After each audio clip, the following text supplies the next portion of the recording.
ఇదే సరూర్ నగర్ స్టేజ్ నుంచి ఇలా యూత్ డిక్లరేషన్ ఇచ్చారు. ఇవాళ 13,000 ఉద్యోగాలకు మాత్రమే నోటిఫికేషన్ ఇస్తామని చెప్పి సాక్షాత్తు టీఎస్పీఎస్సీ చైర్మన్ చెప్తే రేవంత్ రెడ్డి మాత్రం 55,000 ఉద్యోగాలు ఇస్తామని చెప్తున్నాడు. ఏ దేశంలో ఇచ్చిన బంగ్లాదేశ్ ఇచ్చిన పాకిస్తాన్ ఇచ్చిన ఉద్యోగాలు చెప్పండి. ఎస్సీలకు ఎస్సీ రిజర్వేషన్ 18% అని చేస్తున్నాడు. బీఆర్ఎస్ పార్టీ మోసం చేసిండు, ఈయన మోసం చేసిండు. ఇలా బీసీలకు ప్రతి సంవత్సరము 20,000 కోట్ల రూపాయల బడ్జెట్ ఇస్తా, బీసీ సబ్సిడీ చేస్తా అని చెప్పన్నాడు. ఇలా ఒక్క పైసా ఇవ్వకుండా కాంగ్రెస్ పార్టీ ప్రభుత్వం కేవలం ఒక వర్గానికి కొమ్ముగాయడం, ఒక వర్గం యొక్క ఓట్ల కోసం ఇలా కాంగ్రెస్ పార్టీ ఏ విధంగా ప్రయత్నం చేస్తుందో ఒక్కసారి ఉంచండి.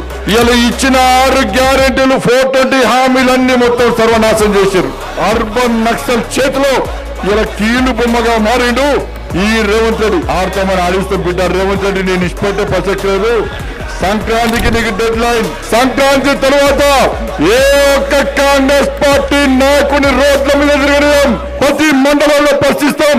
రైతులకు ఇచ్చిన హామీలను నెరవేర్చాల్సిన బాధ్యత నీది. రాబోయే ఎన్నికల్లో నీకు గుణపాఠం చెప్పడానికి తెలంగాణ రాష్ట్ర ప్రజలు సిద్ధంగా ఉన్నారన్న విషయాన్ని గుర్తుంచుకోవాలి.